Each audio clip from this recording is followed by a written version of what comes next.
Alors, nous allons voir comment vaincre le système et qu'est-ce que ça veut dire et les dangers aussi de cela.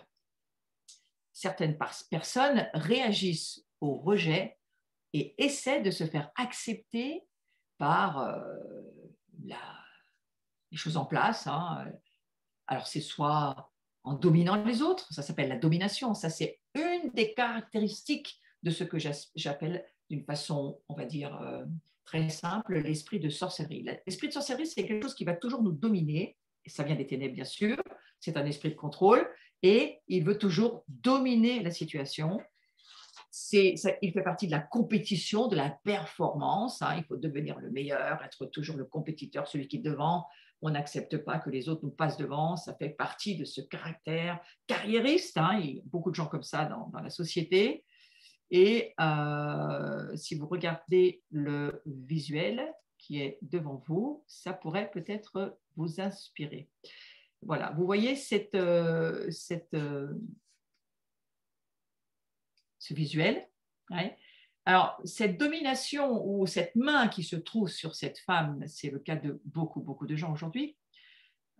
Beaucoup de gens, femmes, hommes, ce n'est pas forcément que pour les femmes, mais il y a beaucoup d'hommes aussi qui sont sous une domination, quelle qu'elle soit. Cette main peut représenter beaucoup de choses. Elle peut représenter peut-être même une idée que vous vous faites de la vie qui n'a rien à voir avec ce que la Bible nous dit et où eh bien, la vie vous domine parce qu'il y a en vous quelque chose qui se soumet tout le temps. Et ça, on va le voir dans le deuxième cas. Mais la domination et le fait d'être dominé, ça va aussi ensemble. Mais ici, je vais aller sur plutôt le fait qu'on pourrait être cette main sur les autres. On veut dominer les autres, on veut avoir le pouvoir sur les autres, on veut avoir le contrôle, c'est la même chose. Alors, ce sont des comportements charnels, ce sont des comportements de la vie de tous les jours que vous voyez chez beaucoup de gens autour de vous, peut-être en vous. Il faut demander au Seigneur, montre-moi Seigneur, si je suis comme ça, s'il te plaît Seigneur, délivre-moi. Parce que c'est quelque chose, c'est une grâce que Dieu peut nous donner de voir que nous sommes ainsi. Et pour ma part, je travaille dans le discernement des esprits, le monde de la délivrance depuis de nombreuses années. Je revoudrais bien le visuel, s'il vous plaît. Je travaille depuis de nombreuses années dans ce domaine et je peux vous dire que c'est vraiment très courant de se retrouver dans cette personne qui met sa main sur les autres et qui, parce que la vie a créé en elle ce genre d'ouverture et qu'on a accepté de laisser cette main mise, parce que c'est ça que ça veut dire, sur nous, se manifester, eh bien, on peut être devenu comme cette main. Donc, que le Seigneur nous le montre et en exposant les ténèbres, en exposant les mensonges. Ce dont je vous parle, c'est on va dire, toute une partie des stratégies mensongères de l'ennemi pour avoir de mauvaises relations avec les autres. Donc, celle-ci, elle en fait partie. Donc, vous voyez, cette main de domination, j'y passe du temps parce que je ne voudrais pas pour l'instant que vous vous voyez comme cette femme qui est en dessous, mais est-ce que je suis cette main dans mes relations avec les autres? Est-ce que les autres, quand je les approche, ils se baissent parce que vous leur faites peur? Parce que quelque part, il y a quelque chose en vous qui dominait malgré vous. Ça s'appelle besoin de délivrance. Est-ce que vous êtes de ces personnes comme on va dire, l'image du milieu qui tient les ficelles et qui aime ça? Il y a beaucoup de gens dans le travail qui aiment tenir les ficelles, dans les relations humaines, qui tiennent les ficelles, qui regardent tous ces jeux que la télévision peut vous proposer ou stratégie pour être le dernier, même pas une question de mérite ou d'être le plus fort, mais d'être le plus intelligent dans on va dire, dans la manipulation, parce que c'est vraiment ça. La deuxième image, c'est cette manipulation dans nos relations avec les autres. Alors, la domination, la manipulation, ce sont véritablement des comportements démoniaques et ils sont tenus par le monde des ténèbres en nous. Et ça, heureusement que le Seigneur nous permet, il va nous permettre, bien entendu, d'en être délivrés si nous nous en repentons, si nous sortons de ces comportements. Et puis la troisième visuel sur lequel on va revenir, vous voyez on va dire cette image, je l'ai trouvée intéressante parce que cette espèce de course, vous voyez, on court et on court tellement qu'on ne sait plus du tout où est-ce qu'on va à un moment donné d'ailleurs, mais c'est aussi une oppression que de courir, l'anxiété, le stress, ça fait vraiment partie on va dire, de cette oppression dans laquelle nous sommes tous. Alors, voilà, je me dis que il faut être très, très prudent avec cette forme de comportement et qu'il faut laisser au Seigneur le temps de nous les montrer. Moi, je prie le Seigneur que si ces comportements sont tapis, enfouis au fond de nous, pourquoi je vous dis enfouis? Parce que le mensonge est bien souvent, c'est une stratégie du diable, il est enfoui au fond de nous et il se cache parce que jusqu'à ce qu'on arrive à voir, il nous faut la grâce de Dieu et la puissance du Saint-Esprit, eh bien, on vivra dans ce genre de comportement. Et ce genre de comportement, eh bien, il faut véritablement en être libéré. Donc, je prie pour cela. Et je prie pour que eh bien, nous puissions le voir. Seigneur, je te demande de nous permettre de voir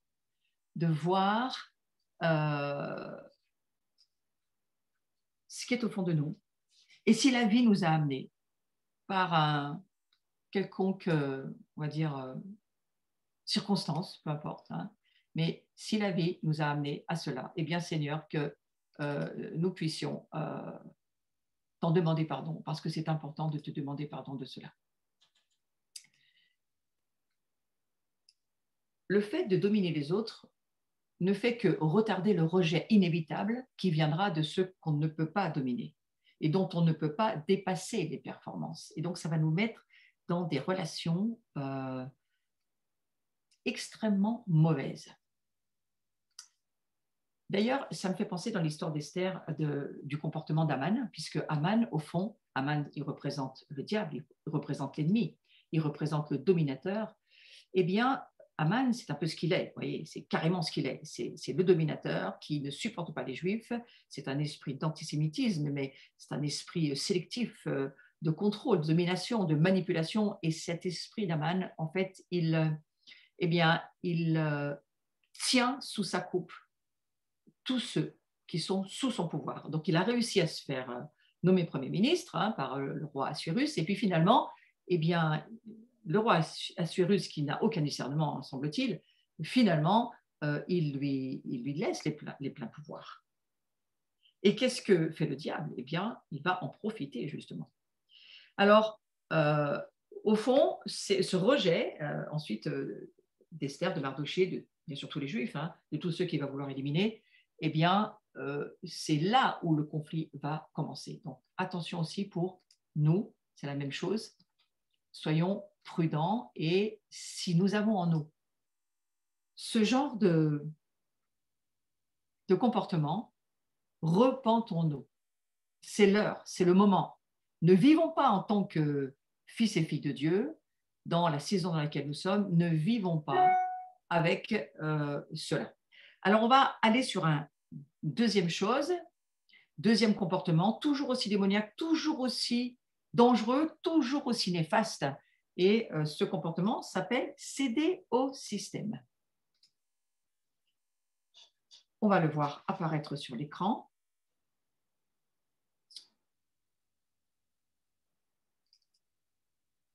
Voilà, moi je viens aussi parce que j'ai un petit souci avec mon document, mais ça vient. Voilà.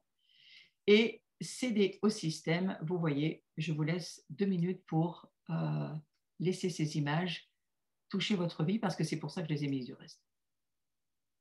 Donc, vous voyez l'autocratie. Voilà. Nul, mauvais. Voilà, je me vois tout petit, les autres sont tous grands. Je suis née avec un esprit, beaucoup de gens pensent comme ça, être né avec un esprit d'infériorité, je ne suis pas né leader, je ne le serai jamais, je n'y arriverai pas. Vous voyez, c'est toute cette, on va dire, cette mentalité de mensonge. Et ces personnes, elles se caractérisent par toujours cette dévalorisation. et on s'autocritique tout le temps. Alors ça, c'est vraiment du diable, c'est vraiment démoniaque. Parfois, on l'est de père en fils, de mère en fils, et de génération en génération. Je vous donne cet exemple parce que j'y pense, hein, mais n'allez pas plus loin que ça. Vous voyez, on peut être né de famille ouvrière et alors de génération en génération, on ne supporte pas le patronat, mais on a en nous quelque chose qui, parce que est toujours déprécié hein, dans ces mauvaises relations humaines, eh bien, il y a quelque chose qui s'est forgé. Il y a des forteresses de pensée qui sont là.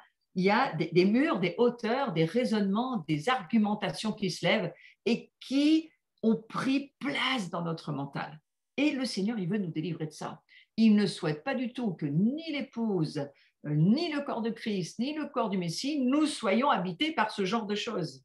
Et c'est pour cela que nous devons demander au Seigneur, mais Seigneur, si c'est moi ça, alors pardon, je te demande pardon pour mes lignées qui n'ont jamais apprécié qui elles étaient, qui n'ont peut-être pas compris que, au fond, elles sont les trésors pour Dieu et que Jésus meurt pour que nos vies puissent être appréciées au plaisir de Dieu et que nous-mêmes, nous puissions vivre dans ce plaisir hein, d'être le joyau, le trésor pour le Seigneur. Voyez.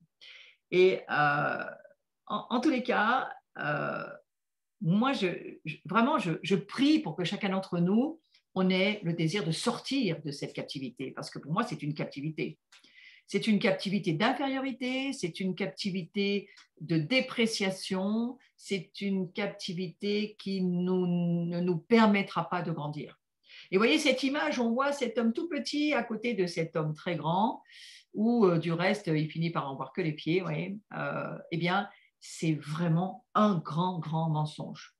Et toutes ces pensées négatives qui nous traversent sans arrêt, la guerre des pensées. Alors, ceux qui avaient suivi ce cours, hein, vous savez que revenez sur, j'ai mis tous les cours de précédents sur le champ de bataille des pensées, sur dominer vos émotions, marcher par la foi, vivez dirigé par le Saint-Esprit. Tous ces petits enseignements sont sur ma chaîne YouTube aujourd'hui qui s'appelle Florence Maréchal Pasteur. Vous la retrouverez sur YouTube. Allez les réécouter, laissez-les vous aider. C'est pour ça que je les ai proposés, pour que ça nous aide à ne plus vivre avec ces pensées négatives, avec cette envie de domination ou cette oppression d'être toujours dominé, de se sentir dominé et cette infériorité dont on n'arrive pas à se défaire. Il y a des solutions proposées par Dieu. J'en ai déjà parlé. Et quand je vois cette image dominant-dominé, là, vous savez, ça me fait vraiment penser au livre de la Genèse.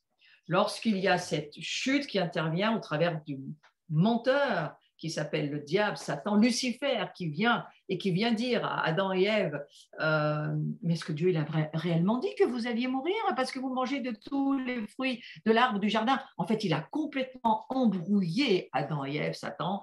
À un moment donné, Ève, elle ne sait plus du tout ce qu'il faut penser d'ailleurs parce qu'elle est vraiment embrouillée dans sa pensée. Et au fond, mais ils étaient comme Dieu. Il n'y avait pas besoin de réfléchir là-dessus. Ils étaient comme Dieu. Ils avaient les cieux et la terre pour eux tout seuls. Et comme je l'ai dit hier soir, ils se sont retrouvés confinés sur la terre parce qu'au fond, Dieu leur a donné comme gestion le jardin, mais d'une certaine manière fermé les cieux parce qu'aujourd'hui, voilà, Jésus a rouvert les cieux en mourant pour nous, mais nous devons apprendre à comprendre pourquoi. Et alors, Dieu a-t-il réellement dit? Attention, attention, nous, on doit avoir des réponses. Nous avons toutes nos réponses dans la parole de Dieu, il faut juste aller les chercher. Alors, ne cédez pas au système, ce système qui dit que les meilleurs, les plus forts, les plus beaux, les plus talentueux, voilà, les toutes ces personnes-là, eh bien, c'est pas moi, j'arriverai jamais. Refusez ce genre de choses. Ceux qui ne correspondent pas à ces catégories, c'est-à-dire, très sincèrement, la plupart d'entre nous, alors vous êtes des out, vous êtes des je ne vaux rien, je ne peux pas, je n'ai pas ma place, mais je crois qu'aujourd'hui, le Seigneur essaie de nous dire chacun a sa place. Et si vous lisez le livre des Éphésiens, vous verrez, Éphésiens 4, chacun a sa place, le corps est très bien coordonné et tout est fait par Dieu pour que tout fonctionne. Simplement, à chacun d'accepter la place qui est la sienne. Il n'y a pas de grande ou de petite place, il y a des places spécifiques pour chacun. Chacun a sa part, chacun va faire ce qu'il a à faire. Et me revient encore une fois l'histoire d'Esther, parce que je vous redis que j'ai la tête dedans, et que quelque part, Esther, au fond, Elle n'a pas de nom, on ne dit pas tout de suite d'où elle vient ni qui elle est, mais on remarque dans tout le livre que toutes les petites personnes, les serviteurs, les servantes, toutes les petites personnes qui ne sont jamais nommées, dans le livre d'Esther, ces gens-là sont nommés. Alors que tous les grands, et même Dieu lui-même, ne se nomment pas. On ne parle jamais, jamais Dieu est cité dans le livre d'Esther, jamais. Jamais il est cité qu'il faut prier du reste. Mais jeûner, oui, prier, non, c'est pas écrit. Par contre, oui, jeûner. Et je trouve incroyable que Dieu ne se cite pas, il se laisse juste trouver. Mais il nous montre dans ce livre, alors que nous sommes dans cette fête de Pourim, là, il nous montre que chacun est important et que l'important, c'est de savoir que pour Dieu, chacun est important. Tu as ta place, tu as ce que le Seigneur te confie, ce qu'il te demande qu'à toi, qu'il ne demandera jamais à quelqu'un d'autre. Et si tu n'es pas à ta place, tu vas manquer parce qu'il n'y a que toi qui peux être comme tu es. Donc, c'est quand même vraiment impressionnant, un Dieu qui considère chacun de cette manière-là. Donc, il n'y a pas de out dans le corps de Christ. Et si nous cédons au jugement de valeur que la société porte sur nous, mes amis, on est en train de sombrer. Ne sombrez pas. Alors, ces personnes qui se caractérisent par ces sentiments, je le redis, hein, d'infériorité, de dévalorisation, d'autocritique, eh bien, il faut nous repentir de cela. Repentons-nous si c'est le cas. Moi, j'étais quelqu'un qui faisait partie de ce céder au système. J'étais plus quelqu'un qui cédait au système que quelqu'un qui dominait. Il fallait que j'arrive à dominer mes peurs, c'est compliqué, à dominer mes craintes, c'était compliqué, beaucoup de choses étaient compliquées. Je suis là derrière d'une famille, je ne suis pas l'aîné, je ne suis pas un leader. Voilà, moi j'avais tous ces problèmes à gérer, de relation avec moi-même, de relation avec les autres. Mais j'apprends et j'apprends toujours et je me dis que Dieu est le plus merveilleux des dieux parce que c'est lui qui nous apprend à voir comme lui voit les choses. Et franchement, c'est tellement bienfaisant de voir comme Dieu voit.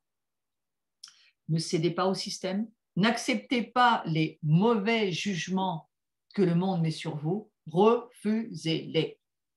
Alors, ce n'est pas Jésus qui va le faire pour vous, hein. Lui, il est au ciel, il est assis, il plaide avec nous, c'est un intercesseur, il est au courant de tout ce que nous vivons, il est très compatissant, il nous attend dans la prière et l'intercession, mais il nous a donné des charges que lui ne fera pas. Et la charge que nous avons à faire, c'est de refuser les mensonges du diable, d'y résister, de les rejeter et de dire à Satan ce que la Bible dit de qui nous sommes. C'est pourquoi il est tellement important de se souvenir de qui nous sommes, de l'incroyable prix que Jésus a payé pour que chacun d'entre nous puisse avoir une réponse à donner au diable.